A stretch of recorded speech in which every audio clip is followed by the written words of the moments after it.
Right, so let's start with Australia. The title of this part of the course is Overcoming the Tyranny of Distance. Why this topic? Why this title?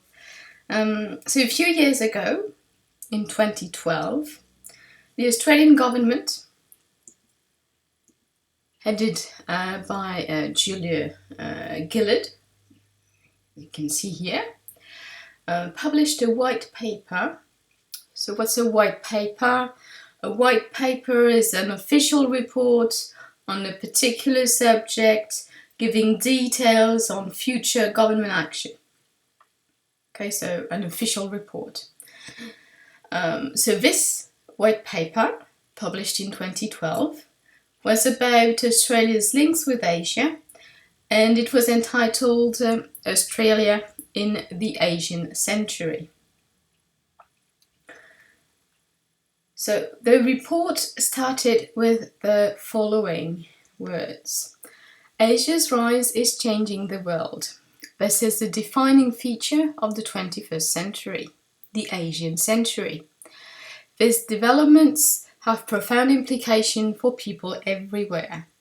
The Asian century is an Australian opportunity. As the global centre of gravity shifts to our region, the tyranny of distance is being replaced by the prospects of proximity. Australia is located in the right place at the right time in the Asian region in the Asian century. Right, so this is the most important part of the quote. As the global centre of gravity shifts to our region, the tyranny of distance is being replaced by the prospects of proximity. So it's this idea that after years, centuries of being isolated, they are at last at the right place at the right time.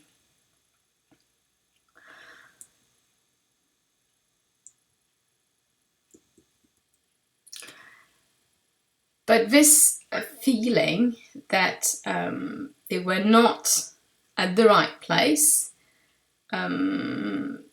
is a very Eurocentric frame of reference. It's true, there's no denying that London is very far away from Sydney.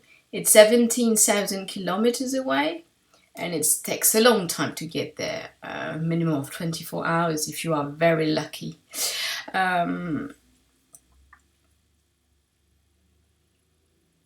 So this is a term that's been used very commonly in Australian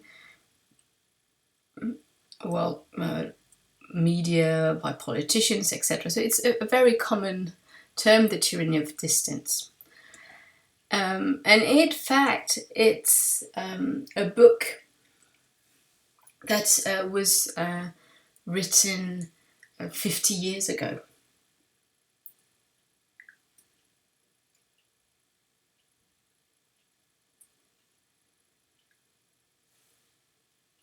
So it's a very influential book. It's an Australian classic, published in 1966. So Geoffrey Blainey describes, in fact, how distance and isolation have been central to Australia's history and in shaping its national identity, and how it continues to form its future. Geoffrey Blainey is a professor of economic history at the University of Melbourne and a professor of Australian studies at Harvard. So someone who is influential, okay, an influential academic. Sorry, I forgot to show you his picture. So this is how he starts, well, not his start, but that's what he says in his book. So in understanding Australia's history, distance may be as revealing as, say, Frederick Jackson Turner's frontier theory is in probing the history of the United States. So, okay, so the idea is to see if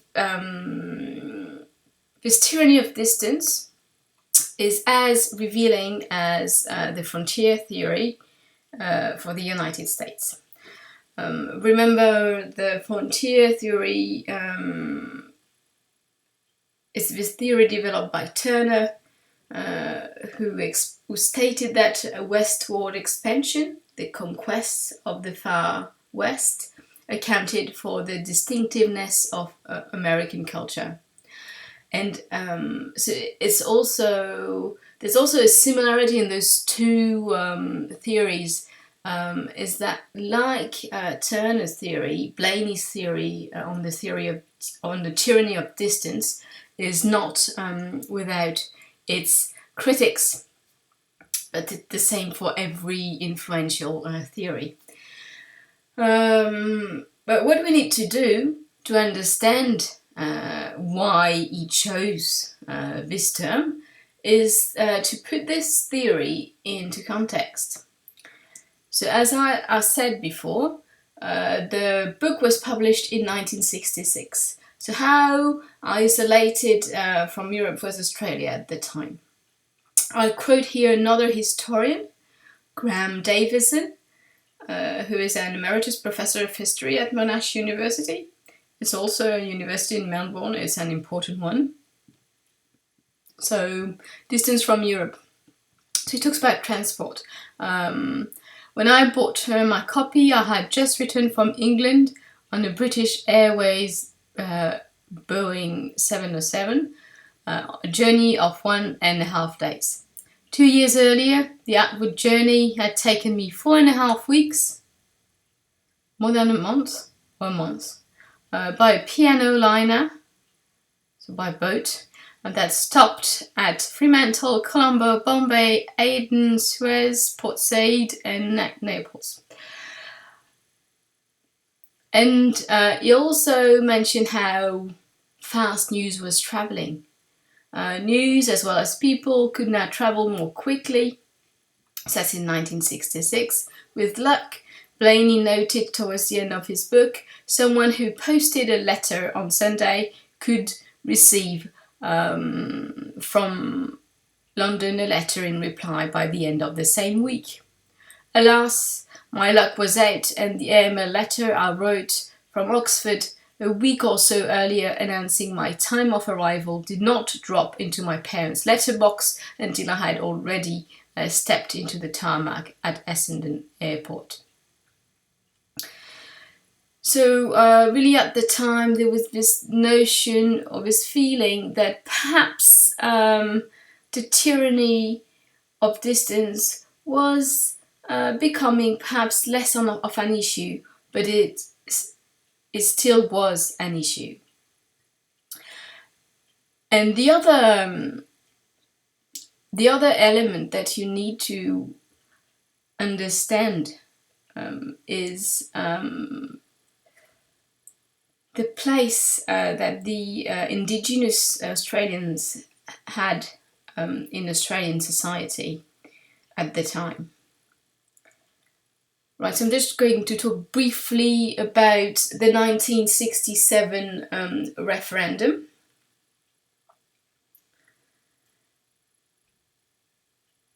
So at the time of the publication of Blaney's book, Indigenous Australians did not have the same rights as other Australians.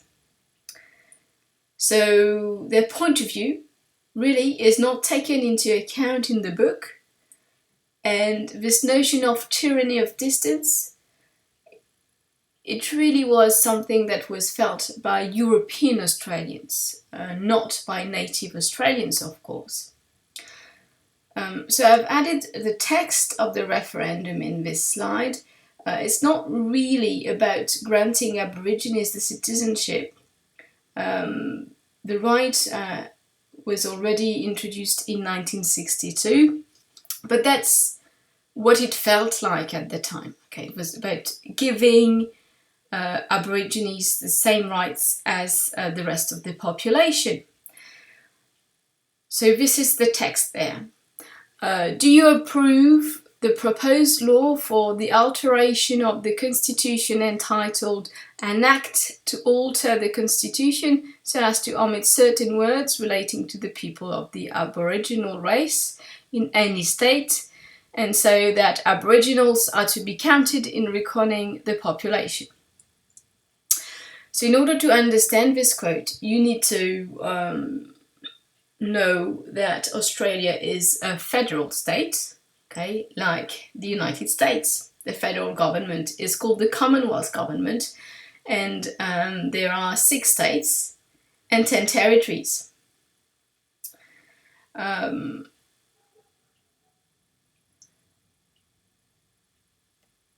So what you need to be aware of is that until 1967, states were in charge of Indigenous affairs, not the federal government. So this meant that there were huge discrepancies between the different states. So for instance, if you look at New South Wales, you see that apart from being banned from buying alcohol, they received the same wages as white Australians. They could own property freely, could move freely, they could control their own children, could marry freely, and they had voting rights. On the other hand, if you have a look at Western Australia, so that's Perth region, they couldn't do much. They had no voting rights, they couldn't marry freely, they couldn't control their own children. Perhaps you've heard of the Stolen Generation and of a film called Rabbit Proof Fence.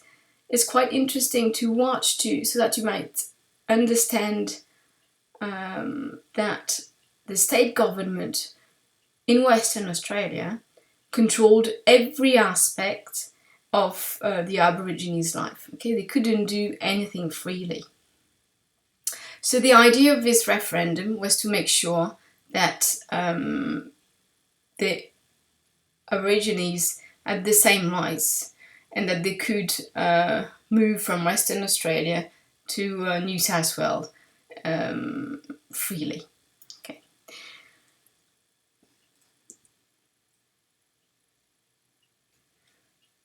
So really the idea here that you need to keep in mind is that Aborigines were second-class citizens, and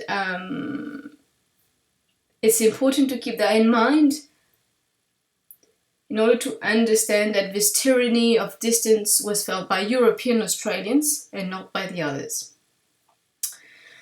So quickly, how are we going to organize the 4 lectures? Well, very simply. We'll try to analyze the relevance of the tyranny of distance concept in chronological order. So today we'll start with the 18th century. Next week we'll talk about the 19th century, on week 3 the 20th century, and on week 4 the 21st century. So today what we're going to do is to see that distance was a blessing for native Australians at first, and then that distance was a tyrant for settlers. And this is the end of the second video.